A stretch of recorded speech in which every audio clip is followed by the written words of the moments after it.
Hi guys, welcome back to the channel. This is part 4 in the rural renovation. In this video we're going to be first fixing the main bathroom on the first floor and also starting to run the flow and return pipe work through the first floor joist and getting it to our new boiler location. Okay, so once again we're in the manifold cupboard now, and this is the flow and return that punches through the ceiling. So from here we're going to be running the pipe work through the first floor joists and dropping them into the new boiler location, which is in the garage.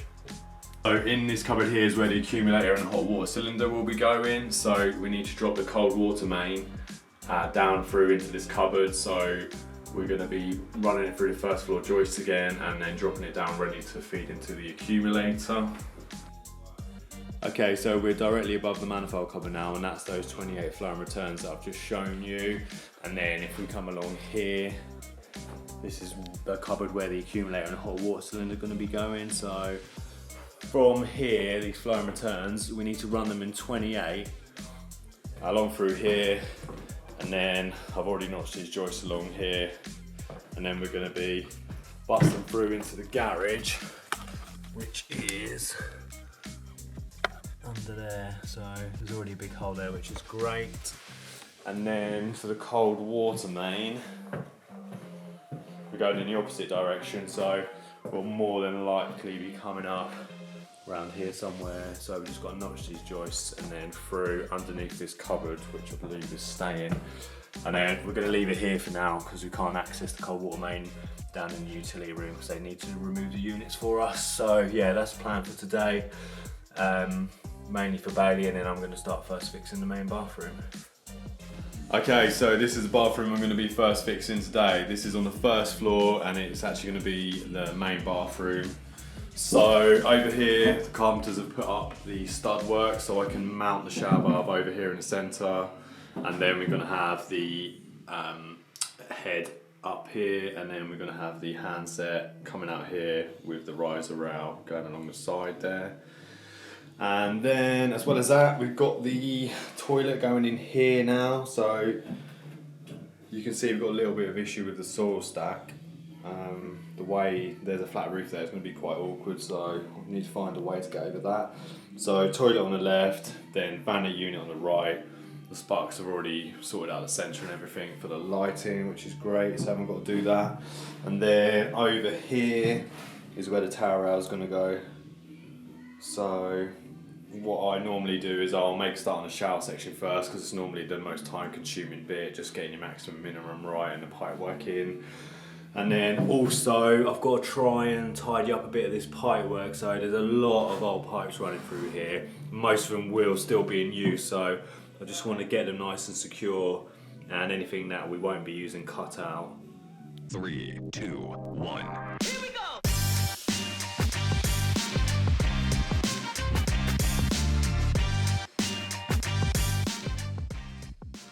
Okay, so here's the components that we're going to be fitting in the first floor bathroom, which is going to be the main bathroom. So you can see here we've got the Lefroy Brooks shower valve, absolutely stunning. And then I'm just checking in the instruction manuals the maximum and minimum, which you really need to do on every shower valve that you're fitting, as well as put the plate on and your level across, just make sure everything's okay. So to get this right, we need to know what the depth of the wall is going to be. So we need to know if you're fitting tile board. Sometimes they'll put tile board and plyboard on, as well as the thickness of the tile and approximately how much adhesive they're going to use to get this exactly right. So what I'm going to do is I'll get my brass connections in the brass section at the back and get that mounted on the wall. Okay, and now I've got the shower body on the wall and I'm just checking it for level or straightness. So what you can do is put a laser through the spindles, which I have done, but also you need to put a level on top of the plate. So it's always worthwhile getting the plate on at this stage and putting a level across, because sometimes the spindles aren't 100% in line, and I have had that happen a lot. So get it as close as you can with a laser and then just fine tune it with the level on top, because ultimately it's the plate that matters, and it's the plate that the customer's gonna notice if it's out of level. So you can see here the depth of what I've set out. So the tiles that are going on are actually 3.5mm. They're quite skinny, which is a little bit unusual, but they're more like mosaic types. We've got the 10mm tar board going on, so you can see here I've got a bit of flexibility on the plate, so we're more than allowed enough space there, so worked out quite well. I've just managed to screw the body straight onto the wall, so it's worked out really well. So on the sides here, I've used elbowed fitting, so it'll be a lot easier for me just to run the hot and cold pipework down either side. So the shower head on this one's actually 3/4, so they're always normally 1/2 inch, but I guess because it's an expensive brand, it's 3/4. And then that one will be going to the head. This one at the bottom, that'll be going to the handset. And then yeah, like I say, we've got hot on the left and then cold on the right. So what I need to do now is get it piped up.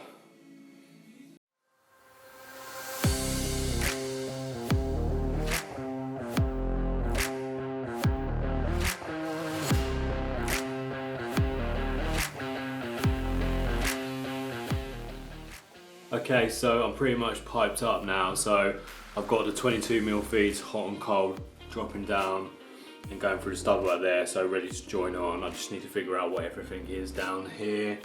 And what I've done to get to the shower head and the shower handle outlet is I've notched the face of the joist rather than drilling through the centre, so it makes it a lot easier when you're first fixing in copper. And then as you can see, I've just got some plastic nail clips just to keep everything secure. So the unusual thing about this shower is the shower head is actually in 22mm with a 3/4 outlet, so I'm imagining it's going to disperse a huge amount of water. Right, so I had to put the camera down for a bit as I found that I needed to just crack on. So I cut out a lot of the pipework in the floor, which is all this bag here, and started to repipe quite a bit of it. So these feeds here, they're going to be for the tower rail that are going in there, which I've just joined onto the old pipework here. And then the hot and cold for the shower, I just cut into these 28s, took out a load of crap that was in there, and yeah, basically run 2 new pipes along here, joined into the existing hot and cold, which goes through the wall and feeds another bathroom. And then I've just come along here, this feed here is for the toilet, and then I've got hot and cold for the basin, which I've actually piped up the wrong way around, but it will be okay because it's just a floating valley unit, so I can switch them over inside there. So yeah, made good progress on the hot and colds. It was really fiddly down here, but that's why I put the camera down. So we're all good. I just need to come back tomorrow, nail it, insulate the pipe work, and then I can start doing the wastes, which is going to be a bit of a pain. So I've got to core through here and get onto that flat roof. Okay, so while I've been in the bathroom, Bailey has run the flow return and a hot water pressure relief pipe down into the garage. So he's used the wall ravens again to keep it nice and neat. He's done a really lovely job, looks great. So all insulated between notches, and then it pops through into the garage wall down there. So yeah, we're all good really to start installing the boiler, which won't be far off. And as well as that, he's also got the cold water main down into the utility room, which is great. So that comes up here, which is the cupboard where the accumulator is going to go. And then yeah, just runs through first floor joists here, down in the corner. And then yeah, at the moment we've got about 1 metre of pipe in the utility room, which we can join onto when we're ready. So this is the cold water main that's popping through from the first floor, and this is inside the utility room. So once the carpenter gets the worktop and units out for us, we can join onto the 25 MDP pipe. So that's all ready to go.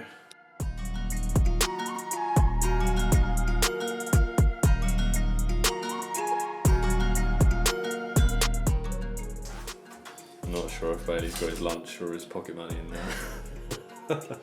Okay, so it's the next day now, and we're just doing the finishing touches in the bathroom. We're just lagging the pipe work, getting the clips in, and we're beginning to start running the waste. So we've got a bit of an issue with the waste, which I'm pretty sure I've mentioned before, but we've got a flat roof outside, and the majority of the old pipe work would come in above floor level. So because we're having a shower tray that's sitting on the deck, we need to order the waste and relocate it to another soil stack. So we've cored through here, and then that will run through to a downstairs cloakroom saw stone, which is actually cast iron. So it's going to be a bit of a pig, but we're just getting that in there, and then we're going to run the waste pipe work into that for now. And then also the shower tray waste is going to go here. So we've got a shower tray with the drain in the middle and onto the right, so it gives us access so we're not in the way of any of this pipe work.